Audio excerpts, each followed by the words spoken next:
The Steelers and Dolphins have agreed to a big-time trade, as the Dolphins have reacquired Minkah Fitzpatrick in a crazy deal that reunites the 2018 first-round pick with the team that initially drafted him. The Steelers have sent Minkah Fitzpatrick back to Miami with a 2027 fifth-rounder for cornerback Jalen Ramsey, tight end Jonnu Smith, and a 2027 seventh-round pick. This one is wild and caught me completely off guard. Everyone knew that Jalen Ramsey was on the trade block, but I don't think anyone expected him to get swapped with Minkah Fitzpatrick. I'm going to quickly break down the trade for both sides. Let's go ahead and get right into it. For the Dolphins, they traded away veteran cornerback Jalen Ramsey, as well as starting tight end Jonnu Smith, who went to his first Pro Bowl last year. But in my opinion, they got the best player overall, and they got the higher pick in this swap. Minkah Fitzpatrick is the best player in this deal. He's also the youngest at only 28 years old, and he's been to the Pro Bowl in 3 straight years and 4 out of the last 5. The Dolphins actually drafted him back in 2018, but traded him in year 2 in what ended up being a wild move. I love this trade as far as value goes for the Dolphins. They got the best player and they got the higher draft pick. The weird part of this is I have no idea how it affects the 2025 team. I don't know if they have a replacement on the roster for either guy they traded away.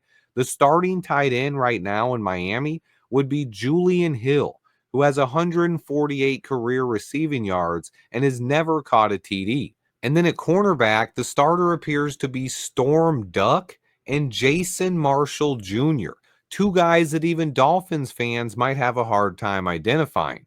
So Miami's in a weird spot here. Heading into 2025 with a ton of uncertainty, this franchise has a ton of question marks going forward, but honestly, I think they won this trade. For the Steelers, this continues what has been a puzzling offseason in Pittsburgh.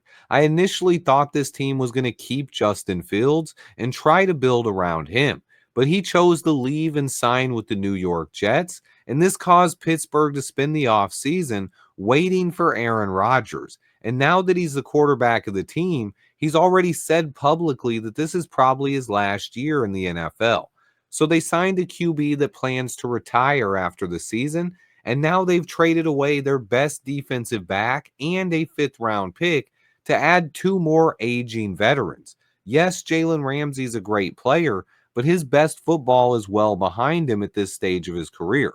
On top of that, Jonnu Smith will also be turning 30 years old this season, and I'm not sure he's better than the tight end the Steelers already have, Pat Freiermuth, who just got extended. Now, Jonnu Smith is a guy who had his career year last season, finishing with career highs in catches, yards, and touchdowns, but he's going to be 30 years old.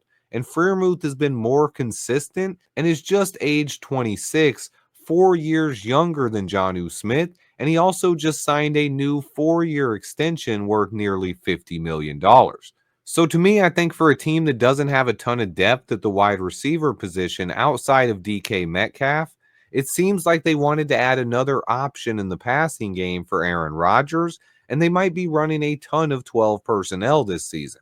It might make the Steelers better in 2025, but I doubt it helps the team going into 2026 and beyond. Without Minkah Fitzpatrick, trading away a 5th-round pick and more, I think this was a questionable move by Pittsburgh, a team that is rolling the dice on a 42-year-old quarterback. To me, I think this trade was not based on talent. It was more about the circumstances on each team. The Steelers are kind of going all in 2025 with Aaron Rodgers at quarterback, and now they added 2 more veterans to help potentially make a playoff push in Jalen Ramsey and Jonnu Smith. But to me, if they don't win the Super Bowl this year, it ends up being a bad move. Meanwhile, with the Miami Dolphins, they have an unsure future and a ton of uncertainty, but they added the younger Pro Bowl player and swapped from a 7th rounder to a 5th round pick in 2027. This trade also might help the Dolphins tank if they're looking to move on from Tua going forward. I consider the Dolphins the winners of this trade, even if you might not see a big difference on the field in 2025. Let me know your thoughts on this move in the comments. Hit the like button for me and stay tuned for more year-round NFL coverage.